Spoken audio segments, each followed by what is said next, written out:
Rodrigo ya no quiere verte, don Aurelio. Me pidió que te dijera que no insistas más. Esas palabras me las dijo Patricia en la puerta de mi propia casa, sin siquiera dejarme entrar para ver a mi hijo que estaba enfermo adentro. Era un martes de febrero. Hacía frío, y yo había caminado 8 cuadras desde la parada del camión cargando una olla con el caldo de pollo que había estado cocinando desde las 5 de la mañana. Igual que le hacía cuando era niño y se enfermaba. ¿Cómo que ya no quiere verme? Le pregunté sin poder creer lo que escuchaba. Es mi hijo, Patricia. Está enfermo, necesita a su familia. Pues él dice que no, me contestó, bloqueándome el paso con su cuerpo. Dice que está muy cansado para visitas, que necesita descansar. El doctor ya nos explicó que no puede tener estrés. ¿Estrés? ¿Yo le causaba estrés a Rodrigo? El mismo niño que lloraba cuando yo me iba de viaje por trabajo en los ferrocarriles, el que se paraba en la ventana esperándome hasta que regresara, el que me decía que cuando fuera grande quería trabajar conmigo en los trenes. Solo déjame verlo 5 minutos, le supliqué, sosteniendo la olla caliente entre mis manos. Ni siquiera tiene que hablar conmigo si no quiere. Solo quiero saber cómo está. Patricia negó con la cabeza y empezó a cerrar la puerta. Lo siento, don Aurelio. Las órdenes del doctor son muy claras. Nada de visitas que lo puedan alterar. Rodrigo necesita tranquilidad. La puerta se cerró con un sonido seco que me dolió más que cualquier portazo que me hubieran dado en la vida. Me quedé parado ahí en el porche, con mi olla de caldo que se estaba enfriando, viendo cómo la cortina de la ventana de la sala se movía apenas, como si alguien hubiera estado espiando. Caminé las 8 cuadras de regreso a mi casa con el caldo intacto, pensando en todas las veces que Rodrigo había estado enfermo de niño, las noches que me quedé despierto junto a su cama cuando tuvo neumonía a los 7 años, los días que falté al trabajo para llevarlo al doctor cuando se rompió el brazo, las veces que Patricia me había llamado, desesperada pidiendo ayuda cuando él tenía calentura, alta. Ahora resulta que yo era el que le causaba estrés. Los días siguientes fueron como vivir en una pesadilla donde todo parecía normal pero nada tenía sentido. Cada mañana me despertaba pensando que tal vez había sido un malentendido, que Patricia me iba a llamar para decirme que ya podía ir a ver a Rodrigo. Pero el teléfono nunca sonó. Decidí intentar de otra manera. Fui a la farmacia de don Esteban, donde trabajó el compadre de Patricia, para preguntarle qué medicinas necesitaba Rodrigo. Pensé que si no podía verlo, al menos podría mandarle algo útil. Medicinas para Rodrigo. Sí, me preguntó don Esteban con cara de confusión. Pero si Patricia estuvo aquí ayer comprando vitaminas y hasta dulces para la tos. No parecía muy preocupada, la verdad. Hasta se reía con mi empleada de algo que había visto en la televisión. ¿Se reía? ¿Mi nuera se reía mientras mi hijo estaba tan enfermo que no podía ni recibir visitas? Al día siguiente intenté hablarle a Rodrigo por teléfono. El celular sonó 5 veces antes de que Patricia contestara. Bueno, Patricia, soy yo, Aurelio. ¿Puedo hablar con Rodrigo aunque sea por teléfono? Está durmiendo, me dijo inmediatamente.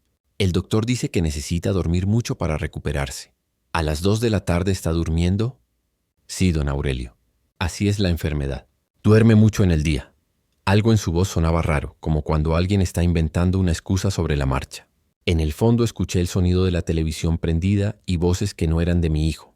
¿Puedes decirle que lo llamé? ¿Que su papá preguntó por él? Claro, se lo voy a decir cuando despierte. Pero Rodrigo nunca me regresó la llamada. La semana siguiente fui a buscar a mi comadre Rosa, la hermana de Patricia, para preguntarle qué sabía de la salud de mi hijo. Rosa y yo habíamos sido buenos amigos durante años, desde que nuestros hijos se casaron. ¿Rodrigo enfermo? Me preguntó Rosa frunciendo el ceño. ¿Enfermo de qué? Patricia no me ha dicho nada de que esté enfermo. Se me helaron las manos. ¿No te ha dicho nada? Nada, compadre. La semana pasada hasta fuimos juntas al mercado y se veía normal. Compramos verduras, platicamos de sus planes para remodelar la cocina.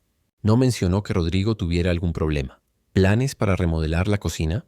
Mientras mi hijo estaba tan grave que no podía ver a nadie. Esa noche no pude dormir. Me quedé sentado en mi mecedora viendo hacia la ventana, tratando de entender qué estaba pasando. En 45 años de vida de Rodrigo, nunca habíamos pasado más de una semana sin hablar, ni siquiera cuando se fue a estudiar a la Ciudad de México. Algo estaba muy mal, pero no sabía qué. No siempre había sido así entre Patricia y yo. Hubo una época hace muchos años en que me veía como a un segundo padre. Cuando ella y Rodrigo eran novios y apenas tenían 20 años, Patricia venía a mi casa cada domingo después de misa y me ayudaba a preparar la comida mientras Rodrigo trabajaba los fines de semana en el taller mecánico de su tío. Don Aurelio, me decía mientras pelaba papas en la cocina, enséñeme a hacer ese guisado de res que tanto le gusta a Rodrigo. Quiero aprender para cuando nos casemos. Yo le enseñaba con paciencia, igual que le había enseñado a cocinar a mi Esperanza cuando éramos recién casados. Patricia era aplicada. Preguntaba todo 2 veces para estar segura. Y siempre se quedaba a lavar los platos sin que yo se lo pidiera. Su hijo tuvo mucha suerte de tener un papá como usted. Me decía a veces cuando estábamos los dos solos en la cocina. Se nota que lo educó con mucho amor. Rodrigo había sido mi único hijo. El milagro que Esperanza y yo esperamos durante 8 años de matrimonio. Cuando nació en 1978, yo trabajaba en los ferrocarriles nacionales, en el taller de reparación de locomotoras. Eran tiempos duros pero buenos. Cada peso que ganaba se lo gastaba en mi familia. Recuerdo las mañanas cuando Rodrigo era pequeño y yo me levantaba a las 5 para ir al trabajo.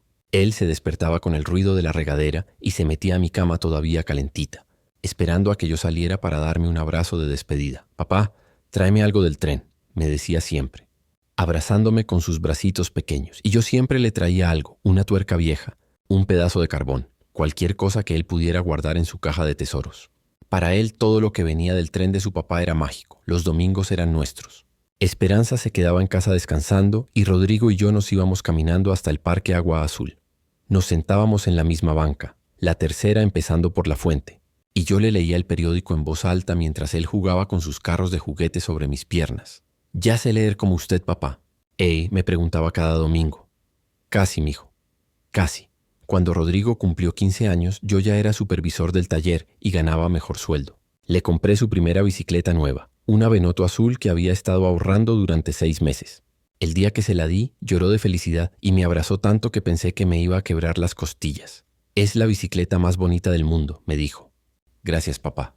Usted es el mejor papá que existe». Patricia conocía todas estas historias porque Rodrigo se las había contado.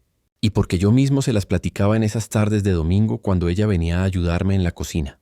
«Don Aurelio», me decía, «cuando Rodrigo y yo tengamos hijos, espero que usted les enseñe todo lo que le enseñó a él. Qué suerte van a tener de tener un abuelo como usted». En Monisenchi, qué momento esa mujer que quería que yo fuera el abuelo perfecto de sus hijos se convirtió en la persona que me prohibía ver a mi propio hijo enfermo.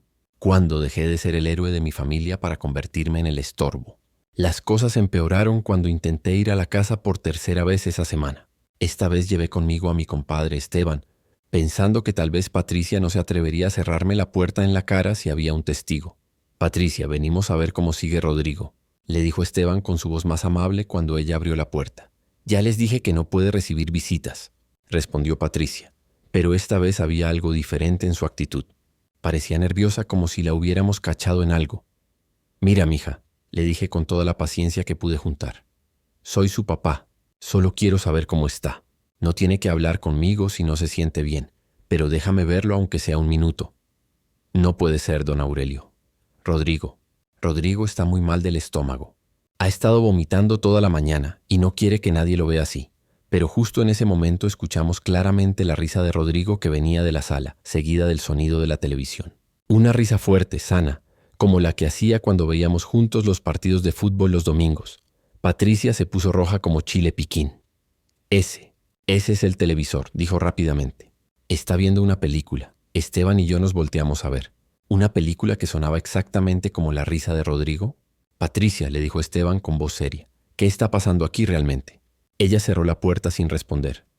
2 días después mi hermana Carmen me llamó por teléfono muy alterada. «Aurelio, acabo de ver a Rodrigo en el súper. Estaba comprando cerveza y botana. Se veía perfectamente bien, caminando normal, hablando con el cajero. Cuando me vio se puso muy raro y se salió casi corriendo sin siquiera saludarme. Se me hizo un hoyo en el estómago. ¿Estás segura de que era él?» «Claro que estoy segura. Es mi sobrino. Lo conozco desde que nació. Y no se veía nada enfermo, hermano. Se veía normal, hasta mejor que otras veces que lo he visto». Esa misma tarde fui a buscar al doctor Hernández, el médico familiar que habíamos usado durante años. Si Rodrigo estaba realmente enfermo, el doctor Hernández tendría que saber. «¿Rodrigo enfermo?», me preguntó el doctor con sorpresa. «No, don Aurelio. Rodrigo no ha venido a consulta conmigo en más de 6 meses. La última vez fue para un chequeo de rutina y estaba perfectamente sano. Pero Patricia dice que está muy grave, que no puede recibir visitas por órdenes médicas».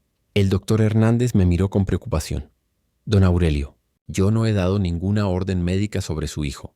Si está enfermo, no está siendo tratado por mí. Salí del consultorio con las piernas temblando. Ya no había duda. Patricia me había estado mintiendo desde el primer día. ¿Pero por qué? ¿Qué ganaba manteniéndome alejado de Rodrigo?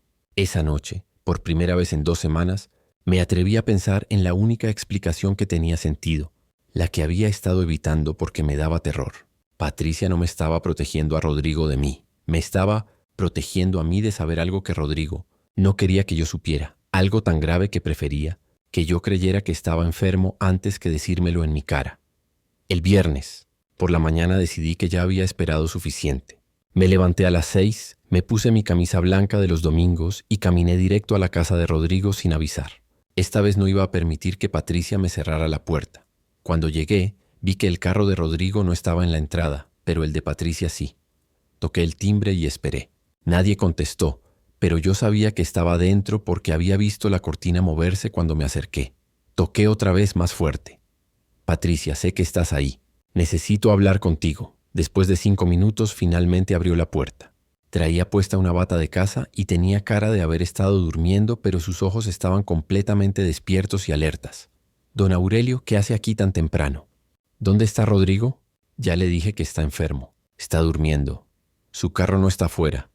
Se quedó callada por unos segundos, como pensando qué decir. Se lo prestó a un amigo.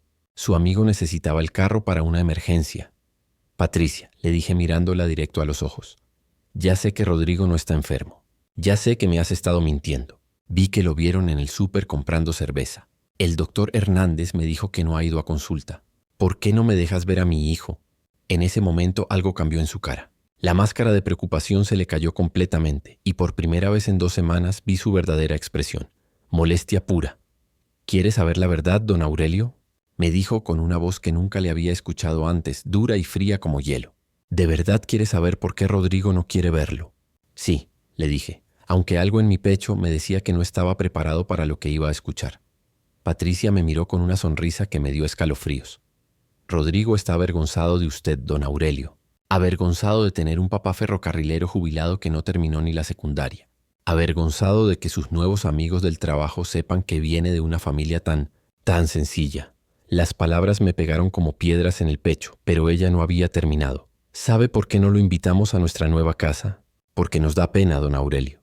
Pena que nuestros amigos vean que el papá de Rodrigo es un obrero que habla con faltas de ortografía y que no sabe comportarse en reuniones de gente educada. Cada palabra era como un martillazo directo en el alma. Rodrigo consiguió un trabajo muy importante en una oficina de contadores. Conoce gente importante, profesionistas de verdad. Y usted es un recordatorio de dónde viene, y eso lo hace quedar mal. Se me nublaron los ojos, pero seguí parado ahí, esperando que siguiera destruyéndome. Por eso inventé lo de la enfermedad, porque era más fácil que decirle que su propio hijo ya no quiere tener nada que ver con usted, que se cansó de dar explicaciones sobre por qué su papá no habla como la gente decente. En ese momento entendí algo que me dolió más que todos sus insultos juntos. Patricia no había inventado esto sola. Estas palabras, esta vergüenza, esta decisión de cortarme de sus vidas había salido de Rodrigo. Mi hijo, el que lloraba cuando me iba a trabajar, ahora se avergonzaba de que yo hubiera trabajado para darle todo lo que tenía. Ahora ya sabe la verdad, don Aurelio, me dijo Patricia antes de cerrar la puerta. ¿Está contento? Me quedé parado ahí en la entrada sintiendo como 45 años de amor de padre se me desmoronaban en el pecho como casa de naipes. El niño que había cargado en mis hombros, que había presumido con sus amigos que tenía el papá más fuerte del mundo, ahora se avergonzaba de las mismas manos que lo habían alimentado toda su vida. Por primera vez en 2 semanas, Patricia me había dicho la verdad completa. Y esa verdad me estaba matando. Durante los siguientes días no salí de mi casa. Me quedé sentado en mi mecedora, viendo por la ventana hacia la calle, tratando de procesar lo que Patricia me había dicho. Las palabras me daban vueltas en la cabeza como disco rayado. Rodrigo está avergonzado de usted. Avergonzado de tener un papá ferrocarrilero. Se cansó de dar explicaciones sobre por qué su papá no habla como la gente decente. ¿Era cierto? ¿De verdad mi hijo pensaba eso de mí? El martes por la tarde mi compadre Esteban vino a visitarme porque había notado que no había salido en varios días. ¿Qué pasó, compadre? Te veo muy decaído. Le conté todo. Cada palabra que Patricia me había dicho, cada humillación que había vivido las últimas semanas. Esteban me escuchó en silencio negando con la cabeza. Ese muchacho está muy equivocado, me dijo cuando terminé. ¿Ya se le olvidó quién pagó su carrera? ¿Quién se partió el lomo trabajando dobles turnos para que él pudiera estudiar? Esa noche solo en mi casa me puse a recordar. Saqué de mi cómoda la caja donde guardaba los papeles importantes, recibos, certificados, documentos. Entre ellos encontré la libreta vieja donde Esperanza y yo anotábamos todos los gastos de la casa. Página por página fui sumando todos los sacrificios que habíamos hecho por Rodrigo. La escuela particular donde lo metimos cuando reprobó tercer año en la pública. 3,000 pesos al mes durante 2 años. Los uniformes, los libros, las excursiones que costaban una fortuna, pero que nunca le negamos porque queríamos que tuviera las mismas oportunidades que los hijos de familias con más dinero. Cuando cumplió 18 años y quiso estudiar contaduría en la universidad privada, yo vendí el terreno que había comprado para construir una casa más grande. Esperanza vendió sus aretes de oro, los únicos que tenía, los que le había regalado su mamá el día de nuestra boda. Es por el futuro de nuestro hijo, me dijo. Vale la pena cualquier sacrificio. Durante 5 años pagamos colegiatura, libros, transporte, comida y hasta un cuarto cerca de la universidad para que no tuviera que hacer 2 horas de camino todos los días. Yo trabajaba turnos de 12 horas en los ferrocarriles y los sábados me iba a chambear a la construcción con mi cuñado para sacar el dinero extra, Esperanza. Lavaba y planchaba ropa ajena por las tardes para ayudar con los gastos de Rodrigo. Sus manos se pusieron ásperas y agrietadas de tanto jabón y lejía, pero nunca se quejó. Todo sea porque mi hijo sea alguien en la vida, decía. El día de su graduación, en mayo del 2003, Esperanza y yo llegamos al auditorio 3 horas antes para conseguir lugares en primera fila. Yo me puse mi único traje, el azul marino que había comprado para su primera comunión y que Esperanza me había arreglado porque ya me quedaba chico. Cuando llamaron el nombre de Rodrigo Mendoza Herrera, me puse de pie y grité, «¡Ese es mi hijo!», tan fuerte que todo el auditorio volteó a vernos. Esperanza me jaló la camisa avergonzada, pero yo no podía contener el orgullo. Mi hijo, el hijo del ferrocarrilero, se estaba graduando de contador público. Después de la ceremonia, Rodrigo nos presentó con algunos de sus compañeros de clase. «Ellos son mis papás», les dijo con una sonrisa enorme. Mi papá trabajó en los ferrocarriles toda su vida para pagarme la carrera. Los muchachos nos felicitaron y nos trataron con mucho respeto. Uno de ellos le dijo a Rodrigo, «Qué suerte tienes de tener un papá que hizo tantos sacrificios por ti». ¿Cuándo había cambiado eso? ¿En qué momento los sacrificios de los que se sentía orgulloso se volvieron motivo de vergüenza? Esa noche, después de revisar todos los papeles, tomé una decisión. No iba a ir a buscar a Rodrigo. No iba a rogarle que me aceptara. No iba a disculparme por haber sido el papá que trabajó toda su vida para darle un futuro mejor. Si mi hijo se avergonzaba de mí, tendría que vivir con esa vergüenza. Pero yo no iba a vivir suplicando amor donde ya no lo había. Los meses pasaron sin una sola llamada de Rodrigo. Ni para mi cumpleaños en agosto, ni para el Día del Padre en junio, ni siquiera cuando mi compadre Esteban le mandó decir que me habían operado de la vesícula y había estado internado 5 días en el hospital. Le dije que estuviste muy grave, me contó Esteban después. Patricia me contestó que Rodrigo estaba muy ocupado con el trabajo, que mandaba saludos, como si fuera un conocido lejano. Durante ese tiempo me dediqué a poner mi vida en orden. Revisé todos mis papeles importantes. Escrituras, testamentos, seguros, cuentas de banco. Era algo que había estado posponiendo desde que murió Esperanza 2 años atrás, pero ahora sentía que era urgente tener todo claro. Una tarde de septiembre, mientras organizaba los documentos en la mesa del comedor, encontré algo que se me había olvidado por completo, la libreta de números telefónicos de Esperanza. Era un cuaderno pequeño, de pasta azul, donde ella anotaba los teléfonos de familiares, vecinos, doctores y conocidos. Al hojearlo, vi que Esperanza había escrito una pequeña nota en la última página, con su letra cuidadosa. «Para cuando yo ya no esté, números importantes para Aurelio». Debajo había anotado el teléfono del notario, del doctor, de la funeraria y de don Evaristo, el dueño de la librería El Saber en el centro de Guadalajara. ¿Por qué había anotado el teléfono del librero? Al día siguiente fui a buscar a don Evaristo para preguntarle. Su librería estaba en el mismo lugar donde había estado durante 30 años, entre una zapatería y una farmacia, con el mismo letrero descolorido y los mismos estantes llenos hasta el techo. Don Aurelio me saludó con cariño cuando me vio entrar. «¿Cómo está usted? Hace mucho que no lo veía por aquí». «Bien, don Evaristo. Vengo porque encontré su teléfono en la libreta de mi Esperanza». «¿Usted sabe por qué lo habría anotado ahí?» Don Evaristo sonrió y se ajustó los anteojos. «Claro que sé. Su esposa vino aquí hace como 3 años, cuando ya estaba enferma. Me trajo un libro muy especial para que se lo guardara». «¿Un libro? Sí, un libro de poemas que usted le había regalado cuando eran novios. Me dijo que era el regalo más importante que había recibido en su vida. Me pidió que si algo le pasaba a ella, yo le entregara el libro a usted o a su hijo Rodrigo. Don Evaristo se dirigió a un estante especial detrás de su escritorio y sacó un libro pequeño, de pasta roja, que reconocí inmediatamente. Era el libro de poemas de Amado Nervo que le había comprado a Esperanza para su cumpleaños número 20, cuando acabábamos de casarnos y yo ganaba muy poco en los ferrocarriles. Ella también me dejó esto, dijo don Evaristo entregándome un sobre amarillento junto con el libro. Me dijo que era muy importante, que si usted venía a buscar el libro, se lo diera junto con esto. El sobre tenía mi nombre escrito con la letra de Esperanza, para mi Aurelio. Salí de la librería con el libro y la carta en las manos, sintiendo como el corazón me latía rápido. Me senté en una banca del jardín de enfrente y abrí el sobre con cuidado. La carta decía: mi querido Aurelio, si estás leyendo esto es porque yo ya no estoy contigo y fuiste a buscar nuestro libro de poemas. Dentro del libro encontrarás algo muy importante que escribí antes de morirme. Es para Rodrigo, pero también es para ti. Cuando llegue el momento apropiado, vas a saber qué hacer con esto. Te amo para siempre. Tu Esperanza. Con las manos temblando abrí el libro de poemas. Entre las páginas 47 y 48 había una carta doblada, escrita en el papel membretado que Esperanza usaba para las ocasiones especiales. La carta estaba dirigida para mi hijo Rodrigo y tenía fecha del 15 de marzo de 2021, apenas 2 meses antes de que ella muriera. No la leí. Algo me decía que no era el momento todavía, pero guardé la carta en mi cartera, junto con mi credencial del Seguro Social y mi identificación. La cargué conmigo todos los días durante las siguientes semanas, sintiendo su peso en mi bolsillo, esperando a que llegara el momento que Esperanza había mencionado, el momento apropiado para saber qué hacer. El 18 de noviembre me despertó el teléfono sonando a las 5:30 de la mañana. Era un sonido que cualquier padre reconoce inmediatamente. El teléfono de las malas noticias. Del otro lado de la línea estaba mi hermana Carmen, llorando tanto que casi no podía hablar. Aurelio, hermano. ¿Qué pasó, Carmen? Háblame claro. Es Rodrigo. Tuvo un accidente en la carretera. Venía de regreso de Colima muy tarde en la noche y se salió del camino.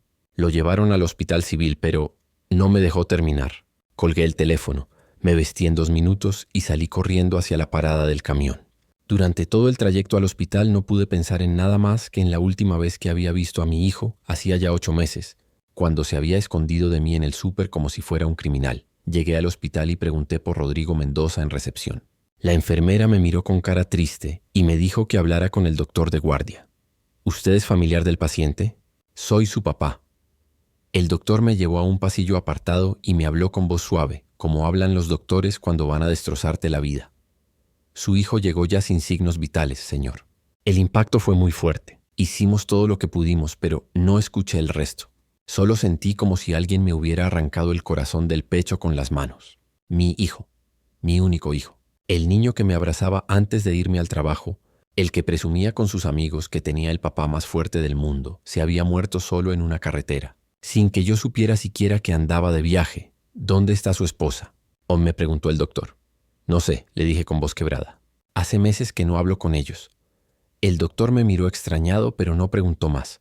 Patricia llegó al hospital 2 horas después, gritando y llorando como loca.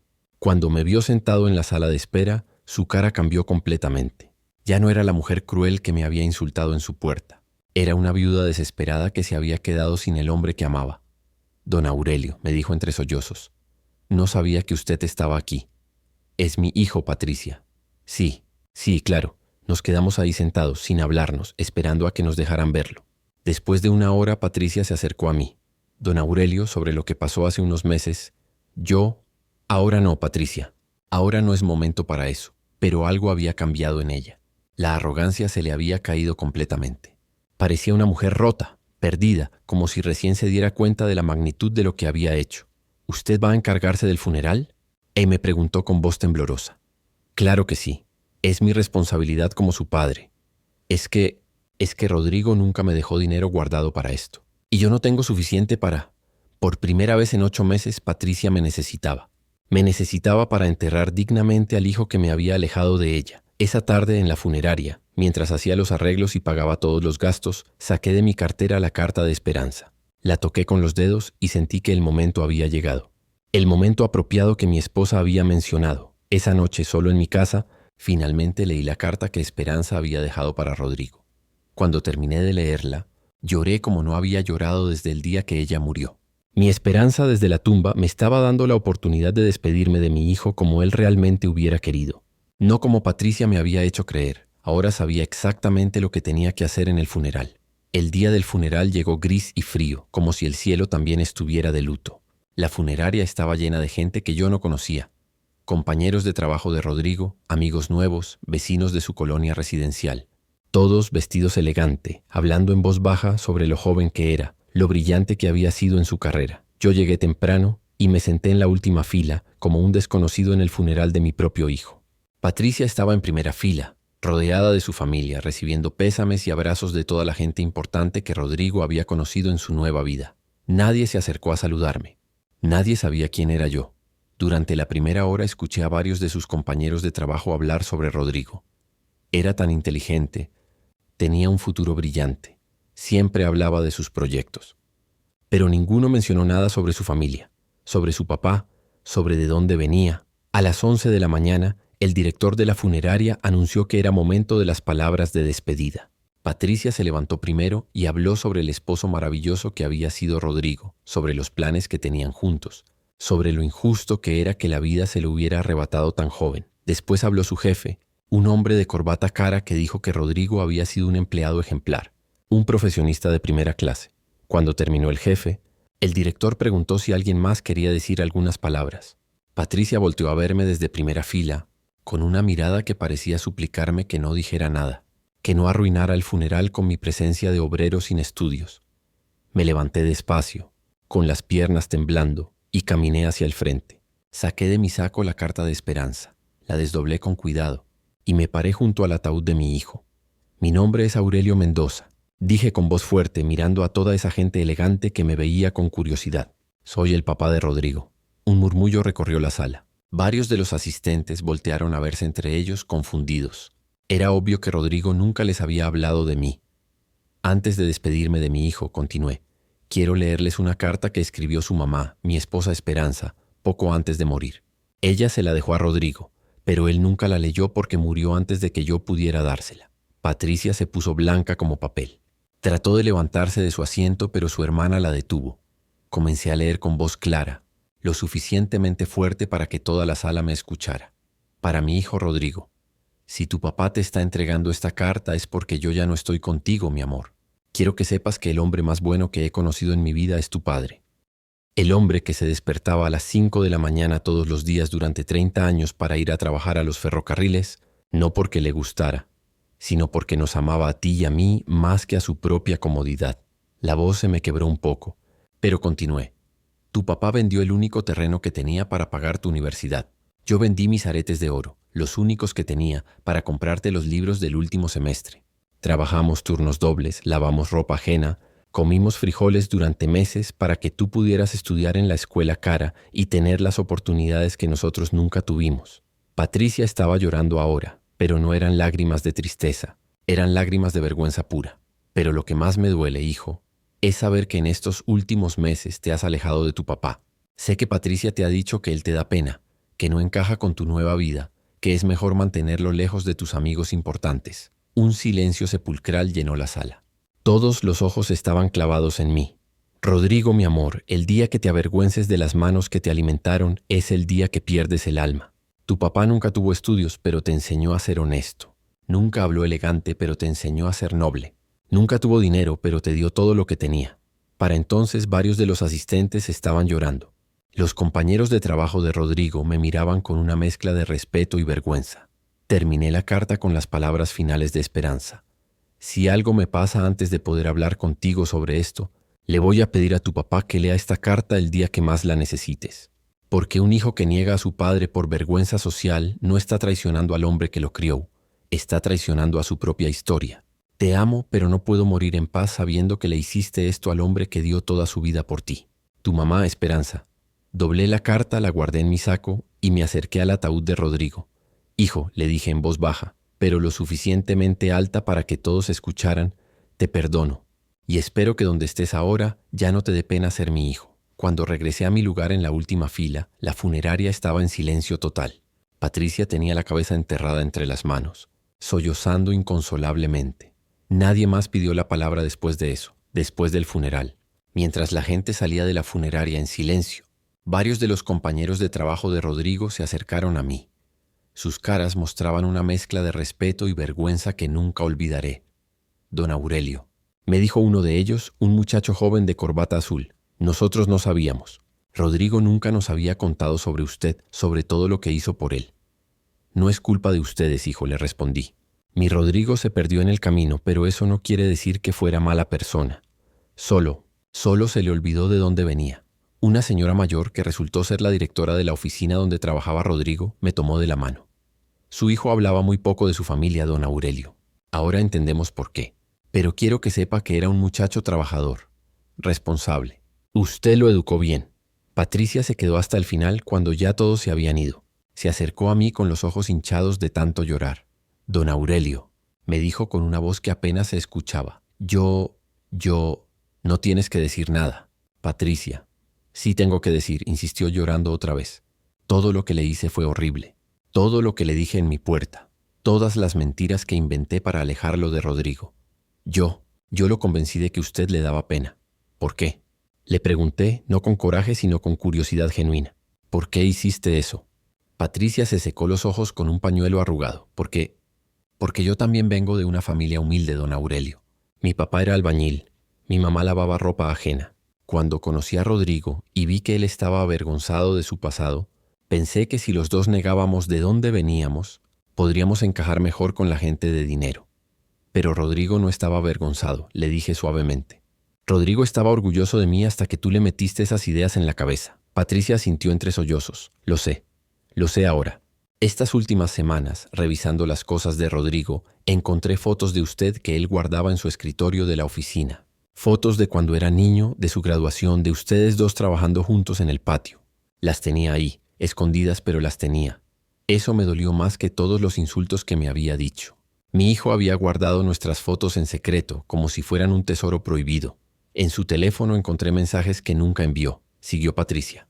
Mensajes para usted. Quiero llamar a mi papá. Extraño las pláticas con mi viejo. Mi papá debe estar enojado conmigo. Pero nunca los mandó porque yo le había llenado la cabeza de ideas tontas. Patricia se acercó más y me habló en voz muy baja. La carta de doña Esperanza tenía razón en todo. Usted es el hombre más bueno que he conocido en mi vida. Y yo destruí la relación más importante que Rodrigo tenía. Lo siento, don Aurelio. Lo siento tanto que no sé cómo voy a vivir con esta culpa. La miré por un largo rato. Esta mujer había destruido los últimos meses de vida que podría haber pasado con mi hijo. Pero también era una viuda joven que había perdido al hombre que amaba. Igual que yo había perdido al hombre que más amé en el mundo.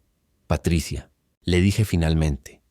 Mi Esperanza siempre me enseñó que el rencor es como un veneno que uno se toma esperando que le haga daño al otro. Yo ya no tengo tiempo para venenos. Ya perdí a mi hijo, no voy a perder también mi paz. ¿Me perdona? Te perdono. Pero eso no quiere decir que olvide. Y no quiere decir que lo que hiciste estuvo bien. Nos quedamos ahí parados en el estacionamiento vacío de la funeraria. Dos personas que habíamos amado al mismo hombre y que ahora teníamos que aprender a vivir sin él. Un mes después del funeral, recibí una llamada de la oficina donde trabajaba Rodrigo. Sus compañeros habían decidido crear una beca de estudios en su memoria, una beca para hijos de trabajadores ferrocarrileros que quisieran estudiar contaduría. Querían ponerle mi nombre también. Beca Rodrigo Mendoza Aurelio Mendoza, para honrar el sacrificio de los padres trabajadores. Acepté, con la condición de que fuera solo Beca Rodrigo Mendoza. Mi hijo ya no necesitaba cargar con la vergüenza de mi nombre. Y yo ya no necesitaba que nadie más supiera quién soy. Al final, lo único que importa es que un padre ama a sus hijos sin condiciones, aunque ellos no siempre sepan amarlo de vuelta. Lo único que importa es que cuando llega el momento de decir adiós, uno pueda hacerlo con dignidad, con la conciencia tranquila de que dio todo lo que tenía para dar. Mi Rodrigo se fue de este mundo sabiendo, aunque fuera tarde, que su papá ferrocarrilero lo amó hasta el último día de su vida. Y eso, al final, es lo único que un padre puede hacer. Amar sin condiciones y perdonar sin límites. Porque el amor de padre no se negocia, no se vende y no se avergüenza de sí mismo. Permanece como los rieles del tren, firme y constante, aunque a veces el tren se descarrile. ¿Te gustó esta historia de dignidad recuperada? Cuéntame de qué ciudad me estás escuchando y comparte con alguien que necesite recordar que el amor de padre nunca se avergüenza de sí mismo. Da el like si crees que Aurelio hizo lo correcto al leer la carta en voz alta. Y suscríbete para más historias sobre la dignidad que nunca se dobla.